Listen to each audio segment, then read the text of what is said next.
যে সমস্ত মানুষের দিল শক্ত তাকে আপনি বুঝাবেন একটা, বুঝবে আরেকটা। আমি বলবো তুমি শিরিক করো না, সে বলবে তুই জঙ্গি। আমি বলবো শিরিক করবা না, সে বলবে তোরা স্বাধীনতা বিরোধী। আমি বলি একটা, সে বুঝে আরেকটা, কারণ সমস্যা হলো মাথায় গন্ডগোল। কথাটা মালিক বলেছেন সূরা আনআম, فمن يرد الله أن يهديه يشرح صدره للإسلام ومن يرد أن يضله يجعل صدره ضيقا حرجا كأنما يصعد في السماء كذلك يجعل الله الرجس على الذين لا يؤمنون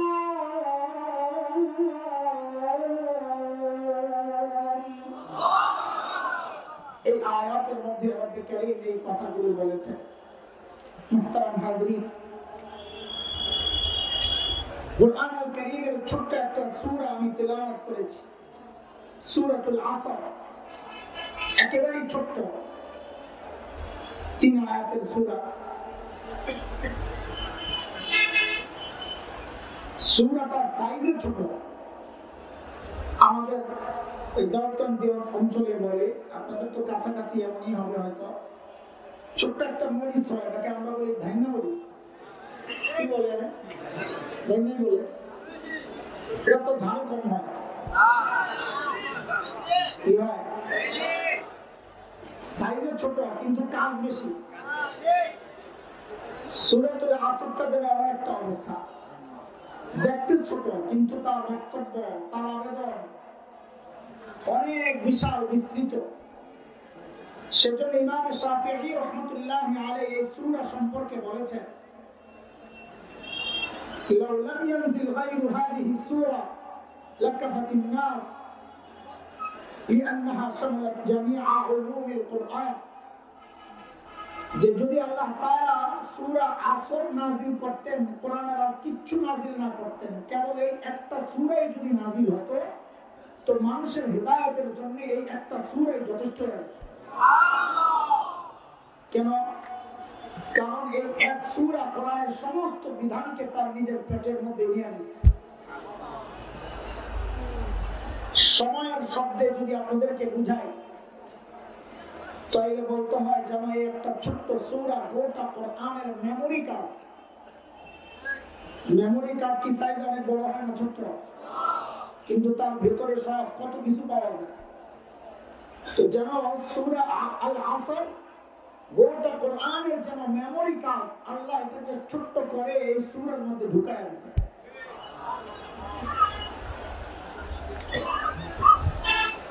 শুরুতেই আল্লাহ সুবহানাহু ওয়া তাআলা কসম খাচ্ছেন, ওয়াল আসর, আসরের কসম।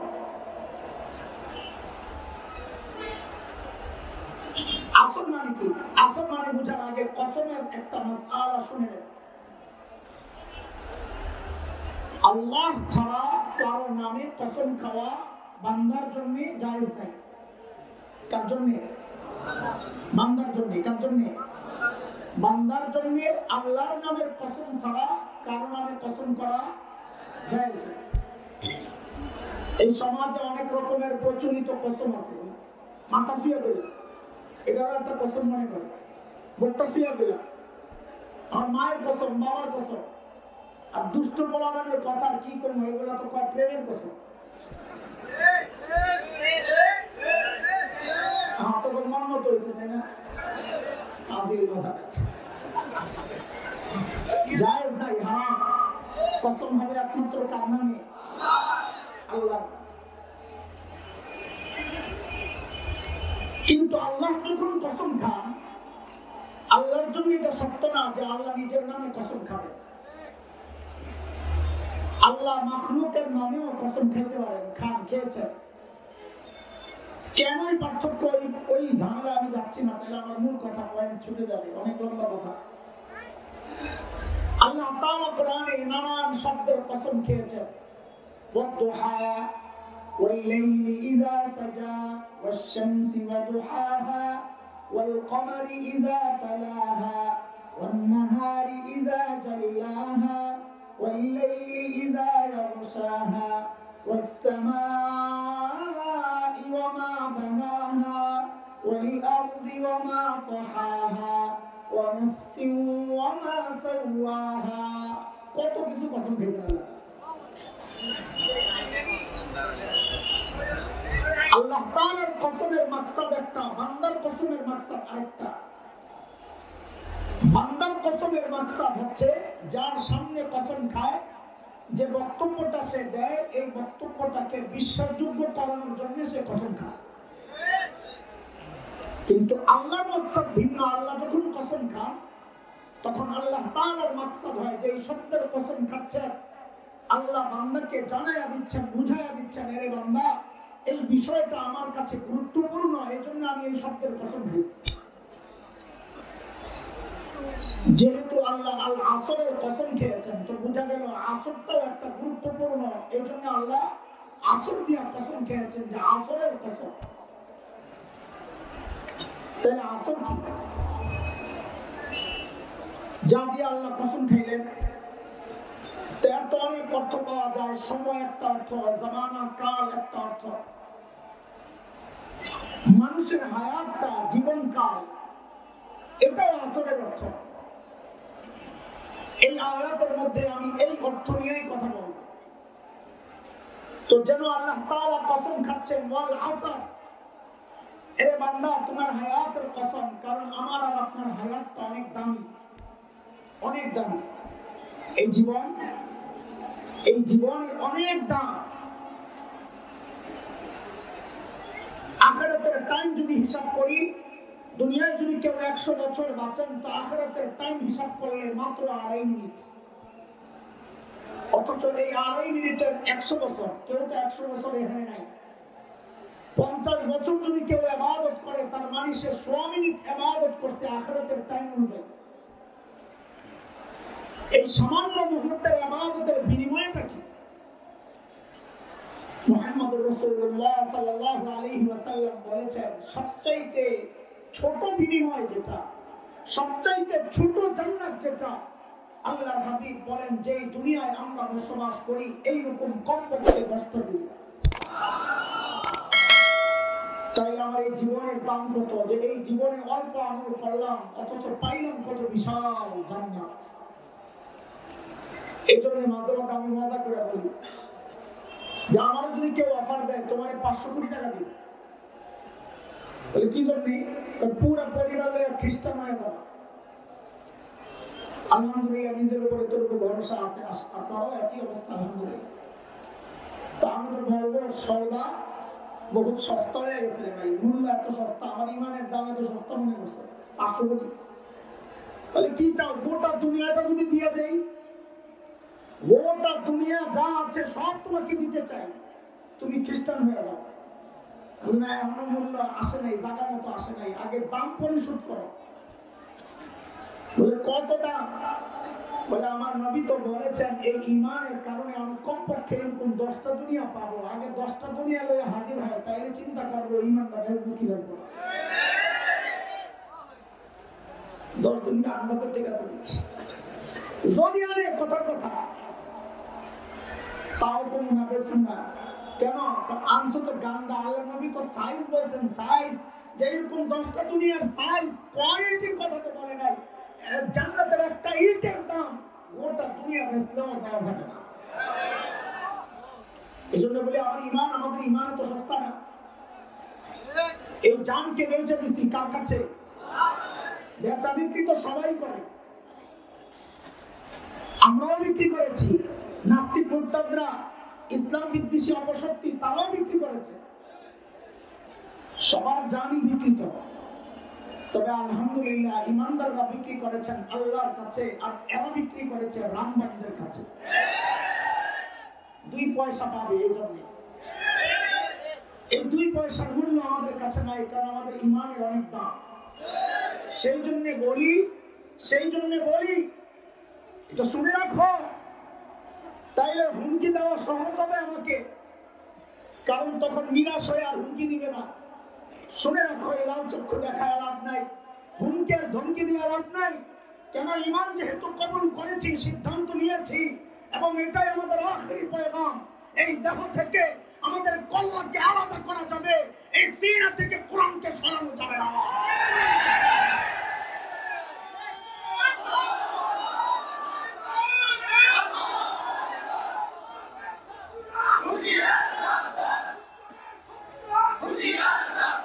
শুনেন শুনেন, এরা হুঁশিয়ার আছে, আমি আর আপনি ঘুমায় আছি। আমাদের হুঁশিয়ার হওয়া দরকার। এরা সারাক্ষণ আমার আপনার বিরুদ্ধে চক্রান্ত করতেছে, আপনি ঘুমাইতেছেন, আর তাদেরকে বলেন তোরা হুঁশিয়ার সাবধান। আমি ঘুমায় দিছি আর এগোরে বলে হুঁশিয়ার সাবধান। এরা তো হুঁশিয়ার, বরং হুঁশিয়ার তুমি হও, জাগো। বাংলাদেশের আকাশে শকুনের আনাগোনা পরিলক্ষিত হচ্ছে। কিছু সাহসী কণ্ঠ যখন এই কথাগুলো বলে, তখন তারা রাজাকার হয়ে যায়, জঙ্গি হয়ে যায়, দেশ বিরোধী হয়ে যায়। খোদার কসম খায়া বলি, এই মানচিত্রের ইঞ্চি ইঞ্চি মাটিকে সোনার চাইতে খাঁটি মনে করি। কিসের দেশ বিরোধী? তবে তুমি হয়তো মনে করো তোমার কারণ আর আমার কারণ এক না। তুমি হয়তো মনে করো এই জমিনের অনেক দাম, গ্যাস হয়, তেল হয়, ফসল হয়। আমি ওই জন্য মনে করি না। আমি এই জমিনকে ইঞ্চি ইঞ্চি জমিনকে সোনার চাইতে খাঁটি মনে করি, কারণ এই জমিন কারি ইব্রাহিমের জিকিরের সাক্ষী, এই জমিন হাফিজের চোখের পানির সাক্ষী, এই জমিন আল্লামা আহমদ শফির আন্দোলনের সাক্ষী। আমার এই মানচিত্রে যদি কোনো কুলাঙ্গার চক্রান্ত করে স্বাধীনতা ক্ষোভ দেখাতে চায়, খোদার কসম মানচিত্রের ইঞ্চি ইঞ্চি মাটি রক্ষা করার জন্য যদি লাখো যুবকের জীবন দিতে হয়, জীবন দিতে প্রস্তুত, কল্লা দিতে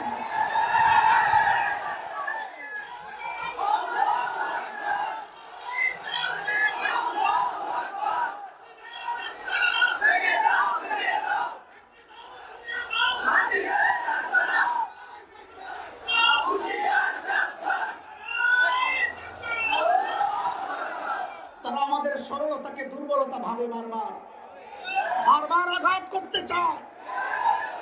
বারবার আঘাতের চেষ্টা করো না। মুসলমানদের ইতিহাস হচ্ছে 1400 বছর থেকে আমরা রক্ত দিতেই আছি।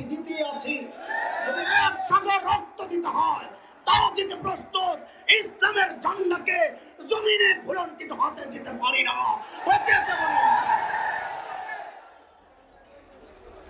আল্লাহ বলেন ওয়াল আসর, আসরের কসম। এরে বান্দা, তোমার হায়াতের অনেক দাম, অনেক দাম। থাকতে কদর করো, হায়াতটা থাকতে কদর করো। ইমাম রাজি রহমতুল্লাহ আলাইহি তাফসীরে কবীরের মধ্যে লিখেছেন যে সূরা আসরের ব্যাখ্যা আমি বুঝেছি এক বরফ বিক্রেতার কাছ থেকে। কার কাছ থেকে? বরফ বিক্রেতা। বাজারে বরফ বিক্রি করতেছে আর চিল্লাইতেছে, ইরহামু মান ইয়াযুবু রাসু মালিহি, ইরহামু মান ইয়াযুবু রাসু মালিহি। ও ভাই, যার মূলধন গলে যাচ্ছে তার উপর রহম করো, মানে তাড়াতাড়ি বরফ কিনে আমারে বাঁচাও। সময় যত যাচ্ছে আমার বরফ তো গুইলা আমার মূলধন শেষ হয়ে যাচ্ছে। ইমাম রাজি বলেন, বরফ বিক্রেতার এই বক্তব্য শুনে আমি সূরা আসরের ব্যাখ্যা বুঝছি। ওরে আল্লাহ তাআলা এই জন্য বলেছেন, এরে বান্দা, তোর জীবনের অনেক দাম, টাইম যত গড়াবে, জীবন গলে গলে তোর মূলধন শেষ হয়ে যাবে। থাকতে থাকতে কদর কর। এই জন্য মুহাম্মদুর রাসূলুল্লাহ সাল্লাল্লাহু আলাইহি ওয়াসাল্লাম বলেছেন, ইগতানিম খামসান ক্বাবলা খামস, হায়াতাকা ক্বাবলা মাউতিক, ওয়া শাবাবাকা ক্বাবলা হারামিক, ওয়া সিহহাতাকা ক্বাবলা সুকমিক, ওয়া গিনাকা ক্বাবলা ফাকরিক, ওয়া ফারাগাকা ক্বাবলা শুগলিক, আও কামা ক্বালা আলাইহিস সালাতু ওয়াস সালাম। আল্লাহর নবী বলেন, আমার উম্মত পাঁচটা বিষয়ে চলে যাওয়ার আগে আগে পাঁচটা বিষয়ের কদর করো। পাঁচটা নিয়ামত চলে যাওয়ার আগে আগে পাঁচ নিয়ামতের কদর করো।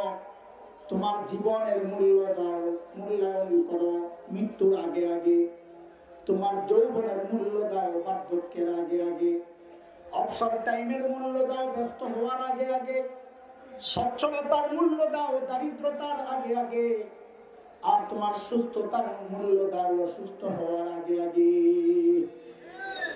পুরো হাদিসের ব্যাখ্যা দেওয়া এই স্বল্প সময় আমার পক্ষে সম্ভব না। আমি হাদিসের প্রথম দুই অংশ, যেটা এই সূরার সাথে সম্পর্কীয়, এই দুই অংশ নিয়ে একটু কথা বলতে চাই। নবী বললেন, জীবনের মূল্য দাও মৃত্যুর আগে আগে, কারণ এই জীবন অনেক দামি, অনেক দামি। জান্নাত বানানোর জন্য টাইম, এটা পরীক্ষার হল। পরীক্ষার হলে যাওয়ার আগেও যদি লেখে নাম্বার পাওয়া যায়, হল থেকে বাইরে হইলে নাম্বার পাওয়া যায়। এক ডিজিটাল পিচ্ছি কি করছে, পরীক্ষার হল থেকে প্রশ্নটা লইয়া আস্তে বেরিয়ে ঘরে যায়, পুরা দেখা দেখা হল করছে 100 তে 100। বিকেল বেলা খাতা নিয়ে আসছে স্যারের কাছে, স্যার কিনে দেয়, স্যার আজকে পরীক্ষার পর্চা খাতা। এখন কেন? স্যার বাসা যায় পুরো সুন্দর করে লিখে আসি। বলেন নাম্বার পাবে না পিঠা খাবে? কেন? কারণ টাইম শেষ হয়ে গেছে, পরীক্ষা দেওয়ার জন্য টাইম নির্ধারিত। এর দোস্ত, আমার আর তোমার হায়াতটা জান্নাত তৈরির জন্য নির্ধারিত টাইম। হায়াত দুনিয়ায় আসার আগেও জান্নাত কেনার সুযোগ নাই, দুনিয়া থেকে চলে যাওয়ার পরেও আর জান্নাত কেনার সুযোগ থাকবে না। এই জন্য নবী বলেন, জীবন থাকতে থাকতে জীবনের কদর করা, মূল্য দাও। কত দামি এই সম্পদ, কত দামি এই সম্পদ।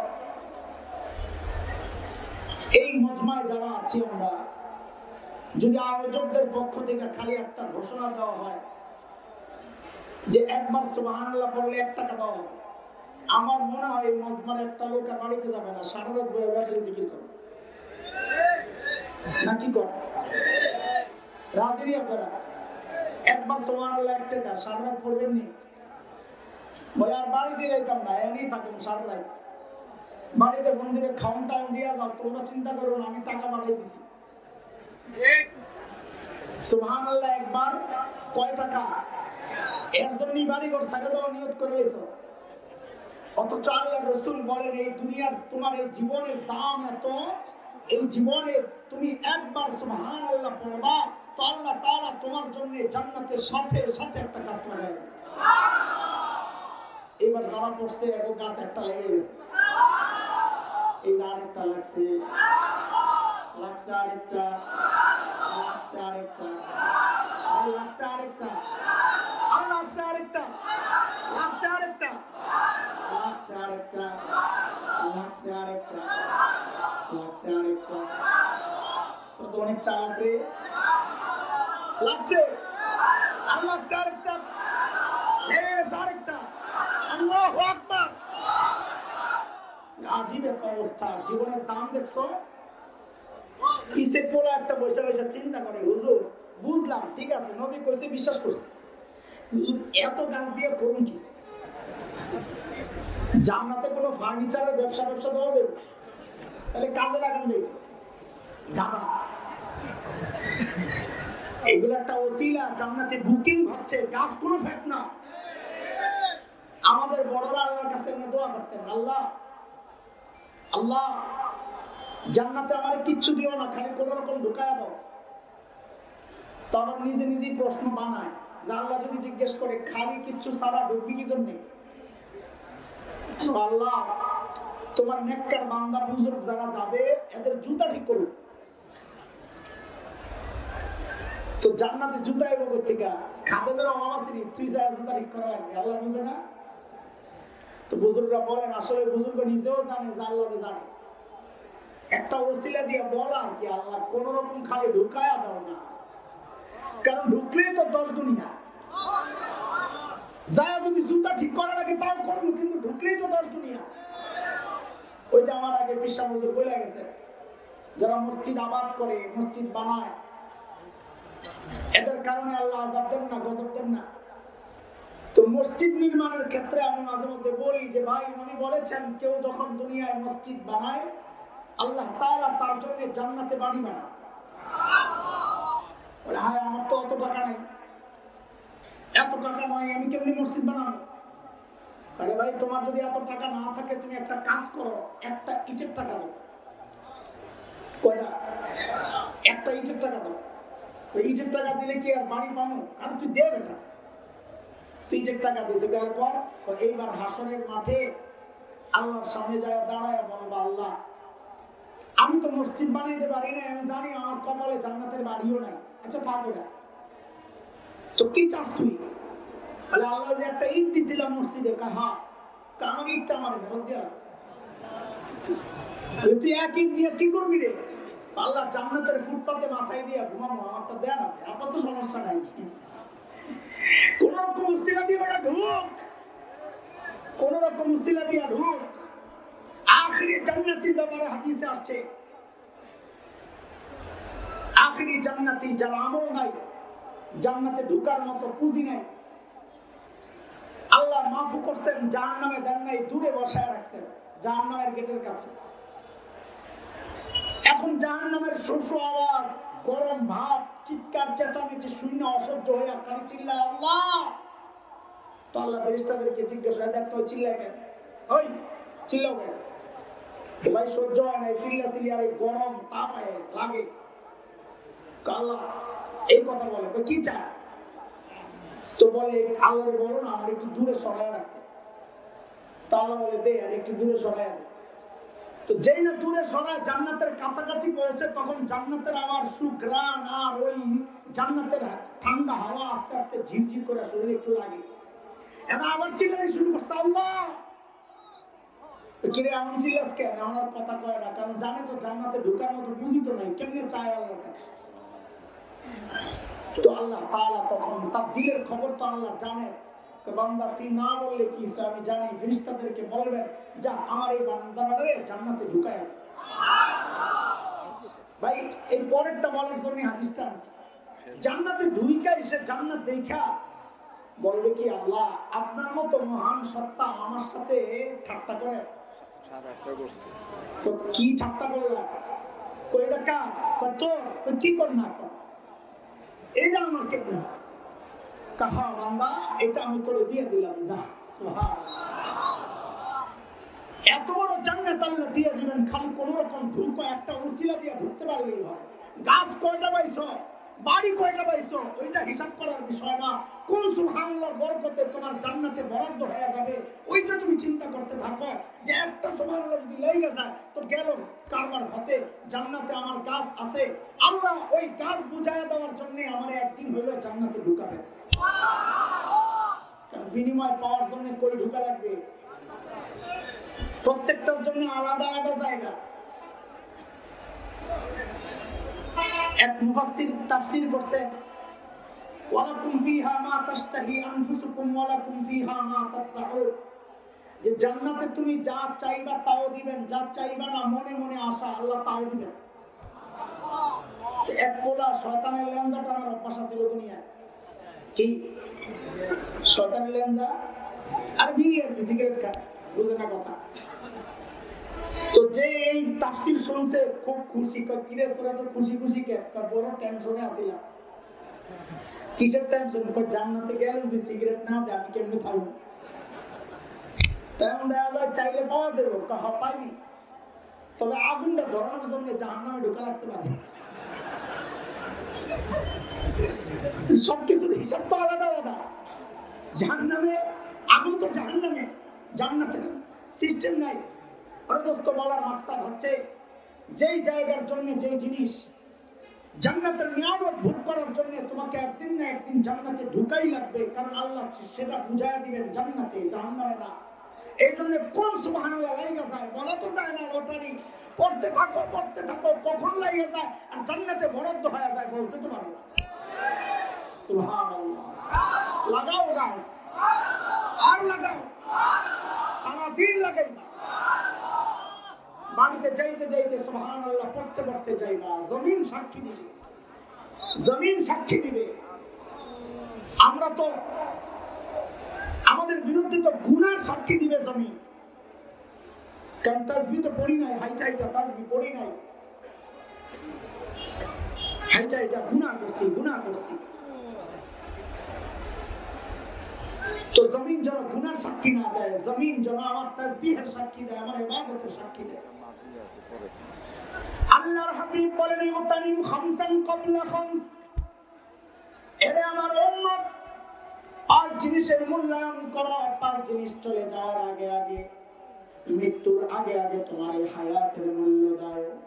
যতদিন বেঁচে আছো জান্নাত কামানোর সুযোগ আল্লাহ তোমাকে দিয়ে রাখছেন। লেখলি যেমন নাম্বার পরীক্ষার হলের মধ্যে, লেখলি যেমন নাম্বার, দুনিয়ায় তুমি আমল করলেই জান্নাতে বরাদ্দ, আমল করলেই জান্নাতে বরাদ্দ।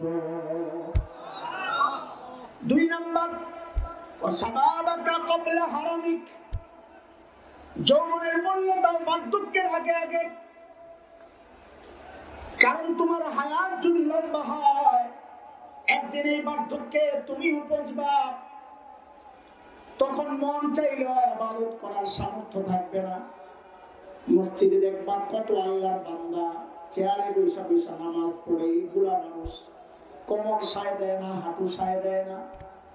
আরে এই মানুষটা যদি জানে সিজদার কত দাম, আল্লাহর নবী বলেছেন ইন্না আকরাবা মা ইয়াকুনুল আবদু মির রাব্বিহি ওয়া হুয়া সাজিদ, একজন বান্দা আল্লাহর সবচেয়ে নিকটে পৌঁছে যায় যখন সে সিজদায় লুটায়। এই মানুষটা সিজদা দিতে পারে না, কোমর সায় দেয় না, হাঁটু সায় দেয় না। এরে যুবক ভাই, তুমি সিজদা দিতে পারো কিন্তু তুমি নামাজ পড়ো না, একদিন তুমি ঠিকই আফসোস করবা। তুমি মনে করো না তুমি কোনোদিন বুড়া হবা না, না না না না না, বুড়া হবা। এক বুড়ারে পিঠের মধ্যে কুচ বেরোছে, এক ছোট্ট পোলা নাতি ঠাট্টা করে দাদাকে জিজ্ঞেস করে, দাদা তোমার কান্দারে কত দিয়ে দিয়েছ? দাদা জবাব দেয়, নাতি অপেক্ষা করো, সময় হলে তুমিও একটা ফিরিতে পাইবা,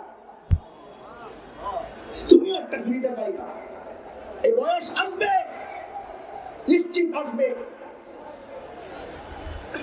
এই দোস্ত, এই যে তোমাদের ভাই হাসান জামিলকে দেখছো, এক যুবক খেয়াল করে শোনো, একদিন আমিও তো তোমার মতো যুবক ছিলাম, শুধু যুবক তো না, একদিন তো শিশুও ছিলাম।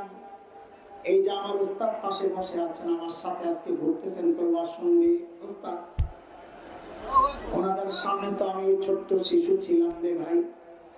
মালাকুল মউত তো আমার পেছনে পেছনে ঘুরেছে, আল্লাহর হুকুম হয় নাই বলে ধরে নাই। শৈশব থেকে পালায়া ঢুকছি কৈশোরে, মালাকুল মউত কিন্তু পেছন ছাড়ে নাই, আল্লাহর হুকুম হয় নাই বলে আমাকে ধরে নাই। কৈশোর থেকে পালায়া ঢুকলাম যৌবনে, মালাকুল মউত কিন্তু তখনও পেছনে দাঁড়ায়া ছিল, আল্লাহর হুকুম হয় নাই বলে ধরে নাই। হায় রে, যৌবন শেষ করে এখন তো বার্ধক্যে ঢুকে গেছি রে ভাই। মাঝে মধ্যে যখন আয়নায় নিজের চেহারাটা দেখি, যেই দেখি দাড়িগুলো সাদা, চুলগুলো সাদা, কলিজাটা মোচড় দিয়ে ওঠে, হায় রে আমারও বুঝি মৃত্যুর সময় ঘনিয়ে আসছে। এরে বাবা সাদা দাড়িওয়ালা বাবা, সাদা চুলওয়ালা বাবা, এই চুল সাদা হওয়া, দাড়ি সাদা হওয়া মানে বুঝছেননি আপনি? এটার মানে জানেননি? আল্লাহ আপনাকে মেসেজ দিচ্ছেন। মেসেজ কিসের মেসেজ? আল্লাহ আমাকেও মেসেজ দিয়েছেন। কিসের মেসেজ? এরে হাসান জামিল, তোর সামনে গাছের পাতা ঝরেছে, আমি তোরে মেসেজ দিয়েছিলাম। আরে হাসান জামিল, যে জিনিস ধরে ওই জিনিস ঝরে, একদিন তুইও ঝরে যাবি, তুই সোজা হস নাই। আমি তোর সামনে সূর্যরে ডুবায়া মেসেজ দিয়েছিলাম, যে জিনিস ওঠে ওই জিনিস ডুবে, তুই একদিন ডুবে যাবি, তুই সোজা হস নাই।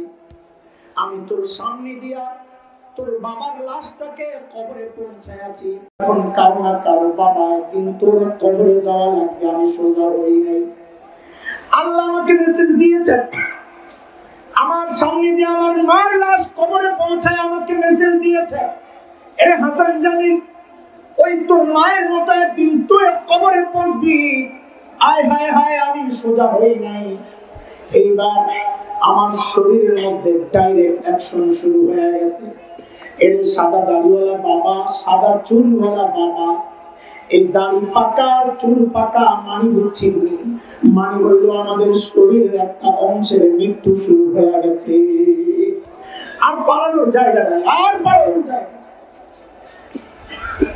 এর যুবক ভাই আমার, এখন তোমার হাতে কত সময়, নবী বলেন কদর কর, কদর কর, একদিন আফসোস করবি কিন্তু লাভ হবে না।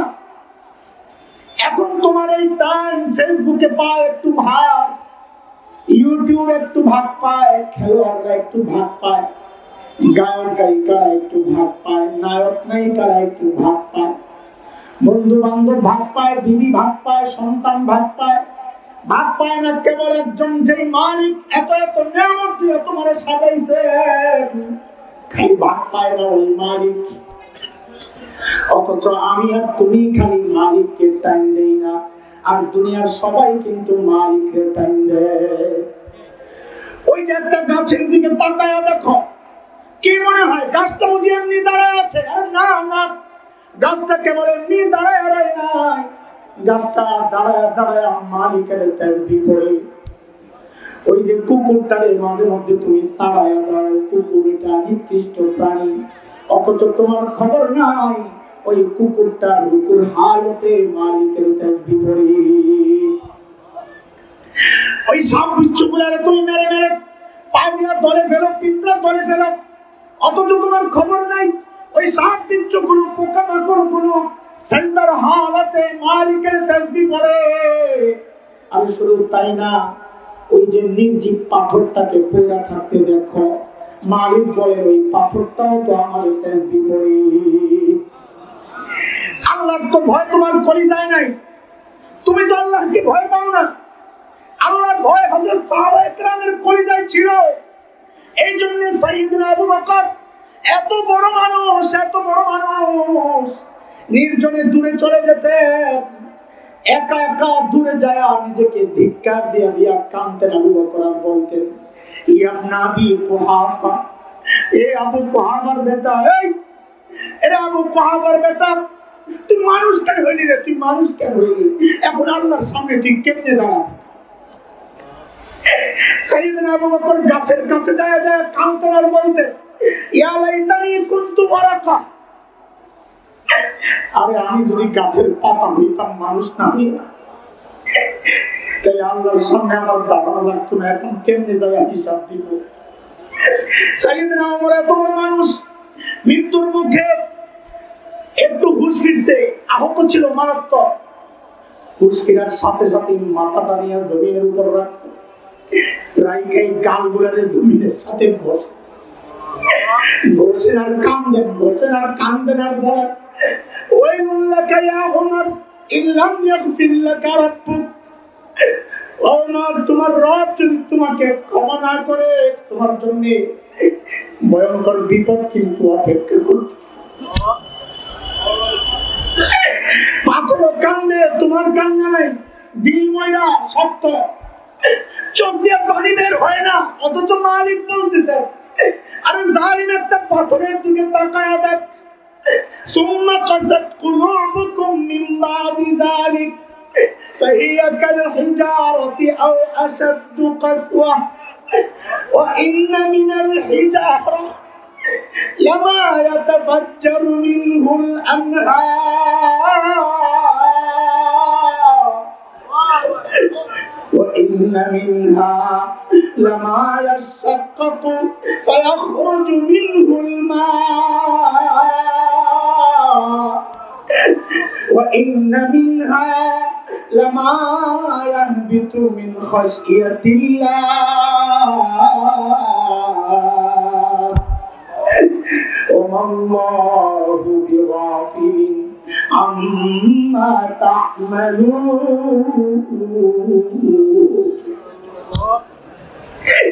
আল্লাহ বলেন, বান্দারে তোর দিয়ে এত শক্ত হয়ে গেল, পাথরের চেয়েও শক্ত, একটা পাথরের দিকে তাকায়া দেখ, ওই যে জাফলং তোমরা ঝর্ণার নিচে যা খুশি করো, আনন্দ করো, আর তখন আমার কলিজায় ভয় লাগে, আরে না জানি আল্লাহর গজব নাই মাস। আরে ভাই, ওই পানিগুলা কিসের পানি তুমি জানি? ওই পানিগুলা আল্লাহর এক মাখলুক, আল্লাহর ভয়ে পাথরগুলো কান্না করতেছে, আল্লাহর ভয়ে কান্না করতেছে, আর তুমি যারা ওই পানির মধ্যে যারা নাচানাচি করো। আল্লাহ বলেন, দুনিয়ায় এমন পাথর আছে কান্না তো করে না, কিন্তু তারে ফাটাইলে দেখবা ভিতরে পানি পাওয়া যায়, তার চোখ দিয়ে পানি বের হয় না, কিন্তু তার কলিজা ফাইটা ভিতরটা কান্না করে। এর বান্দা তোর কলিজাও তো একদিন কাই পাওয়া না কেন? আল্লাহ বলেন ওয়া ইন্না মিনহা লামা ইয়াহবিতু মিন খাশিয়াতিল্লাহ, বহু পাথর এমন আছে আল্লাহর ভয়ে কাঁপতে কাঁপতে নিচে গড়াইয়া পড়ে। বান্দা তোর তো একদিন কলিজা ধাক্কাই পাওয়া না, চুল পাইকা সাদা হয়ে গেছে, গুনাহ ছাড়ো না, দাড়ি পাইকা সাদা হয়ে গেছে, গুনাহ ছাড়ো না। এই জন্য আল্লাহ ডাক দিয়া বলে আলাম ইয়ানিল্লাযীনা আমানু আন তাখশা কুলুবুহুম লিযিকরিল্লাহ। আল্লাহর ভয়ে কলিজাটা কাইপা ওঠার সময় কি এখনো হয় নাই? আর কত আর কত আর কত আর কত বলো, আর কত বলো, আর কত বলো, আর কত বলো, আর কত গুনাহ করবা, আর কত। কবে ফেরত আসবা মালিকের কাছে? মালিক ডাকতেছে না, আলামিন মুস্তাগফির ফাগফিরাল্লাহ। প্রত্যেক দিন মালিক ডাকেন ফজরের আগে দিয়া, শেষ রাতে মালিক ডাকতে থাকেন এই আয় আয় আয় আলামিন মুস্তাগফিরিন ফাগফিরাল্লাহ। কে কে গুনাহ করছ আমি আসছি তোরে মাফ করার জন্য। আয় না বান্দা, আমার কাছে মাফ চা, মাফ করে দিই। আজিব মালিক পাইছি আমরা, আজিব মালিক পাইছি। দুনিয়ার মানুষ অপরাধীকে খুঁজে শাস্তি দেওয়ার জন্য, আমি আর তুমি এমন এক মালিক পাইছি যে মালিক অপরাধীকে খুঁজে মাফ করার জন্য। কত মাফ করবে, কত মাফ করবে, কত মাফ করবে? শয়তান যখন আল্লাহকে চ্যালেঞ্জ করেছে, আল্লাহ আমি আপনার বান্দারে গোমরাহ করতেই থাকবো, করতেই থাকবো, করতেই থাকবো। আল্লাহর জবাবের ধরনটা এমন ছিল, শব্দগুলো না, জবাবের ধরনটা এমন ছিল। আয় তুই কি বললি রে? তো আপনার বান্দারে গোমরাহ করতেই থাকবো, করতেই থাকবো। তো আল্লাহর জবাবের ধরনটা এমন, তোর কথা কি শেষ? ওই শয়তান তোর কথা কি শেষ? বলে হ্যাঁ আমার কথা শেষ। বলে তোর কথা যদি শেষ হয় তো এবার আমারটা শোন, তোরটা তো শেষ, তো আমারটা শোন। তুই আমার বান্দারে গোমরাহ করতেই থাকবি, করতেই থাকবি না, আমিও আমার বান্দারে মাফ করতেই থাকবো, করতেই থাকবো। শুধু তাই না, শুধু তাই না, মাফ তো করবো করবো। আমার বান্দা যদি ঠিক হয়ে চলে তো যেই কয়টা গুনাহ করছিল বোনাস হিসাবে ওই গুনাহগুলা সরাইয়া ঠিক ওই কয়টা নেকি ঢুকায় দিবে। ইল্লা মান তাবা ওয়া আমানা ওয়া আমিলা আমালান সালিহা ফাউলাইক ইউবাদদিলুল্লাহু সাইয়্যাতিহিম হাসানাত ওয়া কানা আল্লাহু গফুরার রহিমা।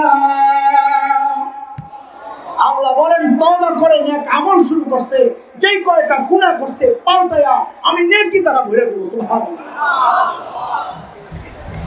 নিরাশ হওয়ার জন্য বলছি না, নিরাশ হয় না ভাই, মালিকের কাছে ফেরত আসো, মালিকের ওয়াদা মালিক মাফ করে দিবে। আল্লাহ বলেন ওয়াল আসর ইন্নাল ইনসানা লাফি খুসর। এরে বান্দা তোর হায়াতের কসম খাইলাম, ইন্নাল ইনসানা লাফি খুসর। যদি তুই হায়াতের মূল্য না দেস, এই দামি জীবনটারে যদি কাজে না লাগাস রে বান্দা, আমি আল্লাহ কসম খায়া বলতেছি, কসম খায়া বলতেছি, নিশ্চয়ই নিশ্চয়ই তুই ক্ষতির ভিতরে পড়ে যাবি, ক্ষতির ভিতরে পড়ে যাবি। কার কথা? ক্ষতি কি কি হইতে পারে? কোরআনের একটা আয়াত দিয়ে আমি ক্ষতিগুলোর কিছু ধারণা দিই আপনাদেরকে। একটা আয়াত, সময় তো সীমিত, একটা আয়াত দিয়ে শুধু ক্ষতির ধারণা দিই, কি কি ক্ষতি শয়তান আমাদের দিয়ে করাইতে পারে, ক্ষতিগ্রস্ত আমরা কিভাবে হই। এক আয়াতের মধ্যে শয়তানের চ্যালেঞ্জ আল্লাহ আমাদেরকে জানায় দিয়েছেন, গুমর ফাঁস করে দিয়েছেন। শয়তান আল্লাহকে বলেছিল কি, ولأضلنهم ولأمنينهم ولآمرنهم فليبتكن آذان الأنعام ولآمرنهم فليغيرن خلق الله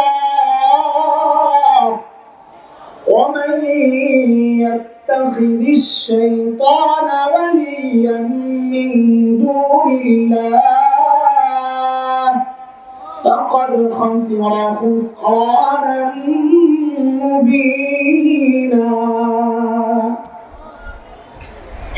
শয়তান চারটা অপরাধ আমাদেরকে দিয়া করাবে শয়তানের চ্যালেঞ্জ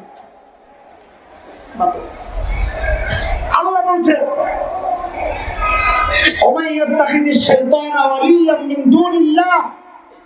আমার কথা না শুনে যারা শয়তানের চক্রান্তের জালে ফেসে যাবে শয়তানকে বন্ধু হিসাবে গ্রহণ করবে তো আল্লাহ বলেন ফাকাদ খাসিরা খুসরানান মুবিনা এই বান্দা তাইলে কি স্পষ্ট ক্ষতির মধ্যে ঢুকে যাবে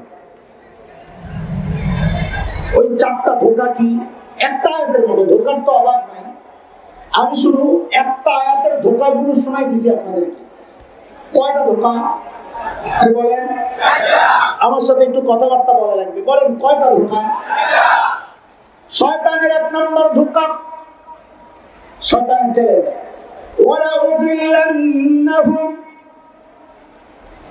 আমি আপনার বান্দারে গোমরা করব গোমরা এক নম্বর কি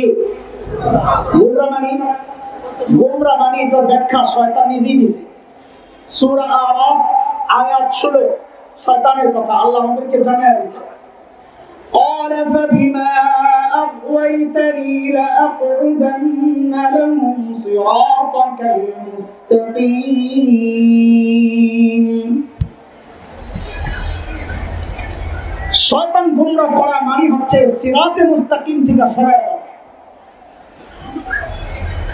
সিরাতে মুস্তাকিম হচ্ছে বাড়াবাড়ি আর ছাড়াছাড়ি মুক্ত যে পথ এটাকে কি বলে বাড়াবাড়ি আর ছাড়াছাড়ি মুক্ত যেমন জিকির একটা ইবাদত জিকির কি কার নামে করবো কার কথা আল্লাহ বলছেন সূরা আহজাব আয়াত 41 يا أيها الذين آمنوا اذكروا الله ذكرا كثيرا ذكر का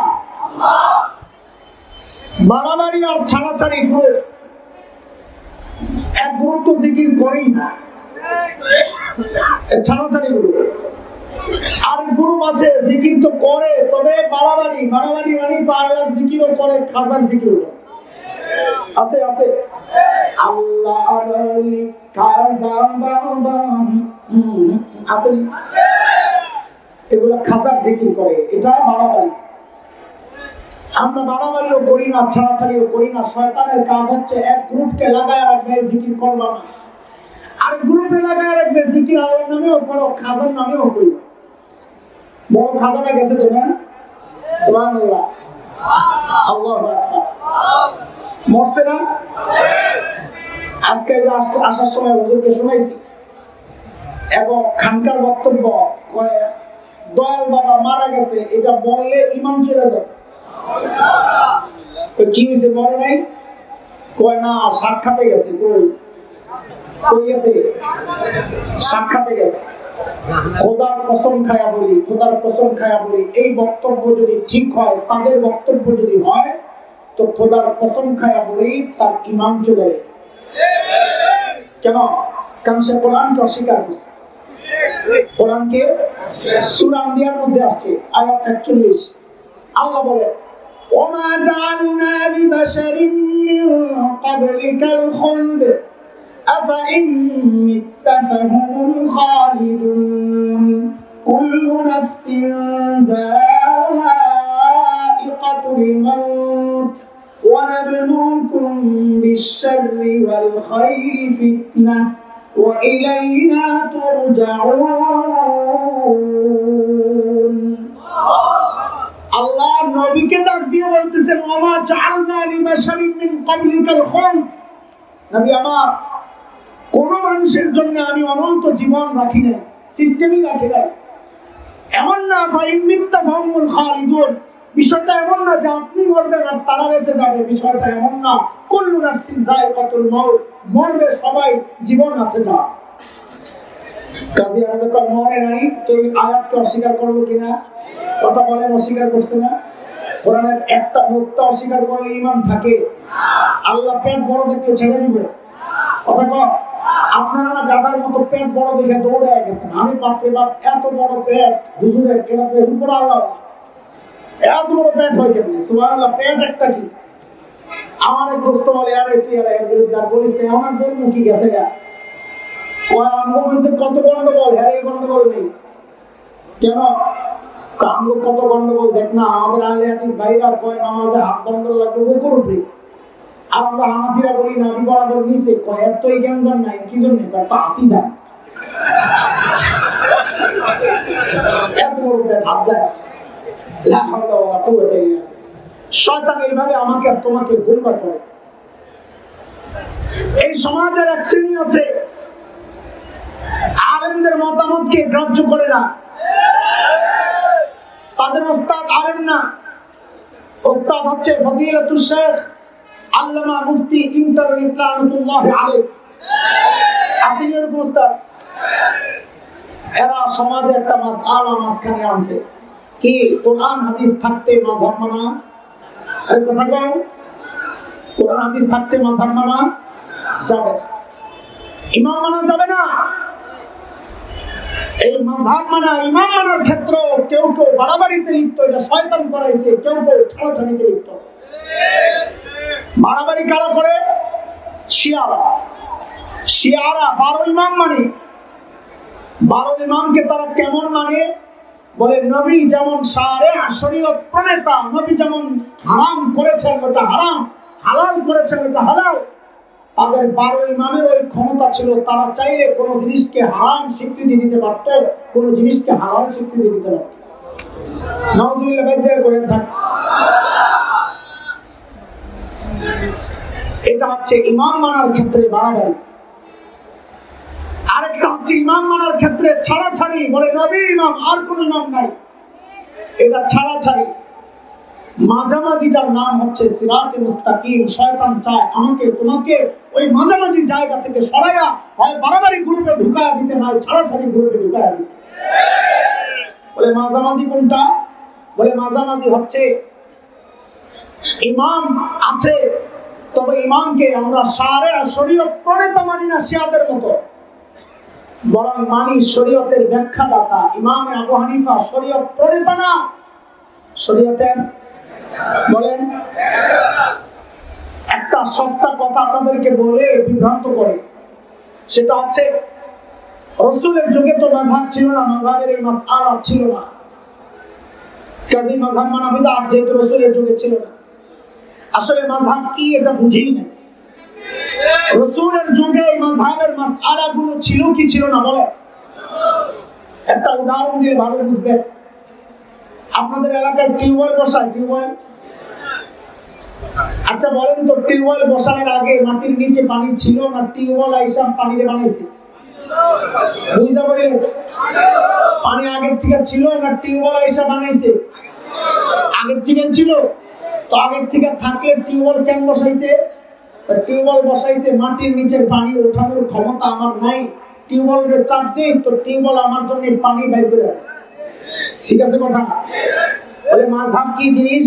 বলে মাযহাব হচ্ছে শরীয়তের মাসআলাগুলো কোরআন হাদিসের নিচে চাপা বের হইছে, পানির মতো। পানি যেমন মাটির নিচে চাপা বের হইছে, কোরআন হাদিসের নিচে মাসআলাগুলো চাপা বের হইছে। আমি ইমামে আবু হানিফা নামক একটা টিউবওয়েল বসায় দিয়েছি কোরআন হাদিসের মধ্যে, চাপ দেই তো কোরআন হাদিস থেকে মাসআলা বের করে আমাদের দেখা দেয়। বলেন এবার এই মাসআলা আগের থেকেই ছিল না ইমাম আবু হানিফা টিউবওয়েল সব বানাইছে? ইমামে মালিক বানাইছে, ইমামে আহমদ বিন হাম্বল বানাইছে, ইমামে শাফিঈ বানাইছে?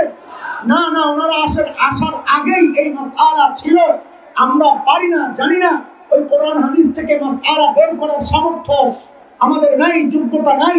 তো কি করছি, ইমামে মালিক নামক একটা টিউবওয়েল বসায় দিছি কোরআনের মধ্যে হাদিসের মধ্যে, চাপ দেই তো ভিতর থেকে মাসআলা বের করে আমাদের জন্য ব্যবহার উপযুক্ত বানায় দেয়। এটা হচ্ছে মাযহাব, এটা হচ্ছে মাযহাব। শয়তান চায় আমাকে আপনাকে সিরাতে মুস্তাকিম থেকে দূরে সরাইতে, এটা শয়তানের চ্যালেঞ্জ। ওয়ালা উদিল্লান নাফ, শয়তানের 2 নম্বর চ্যালেঞ্জ, ওয়ালা উমান্নিয়ান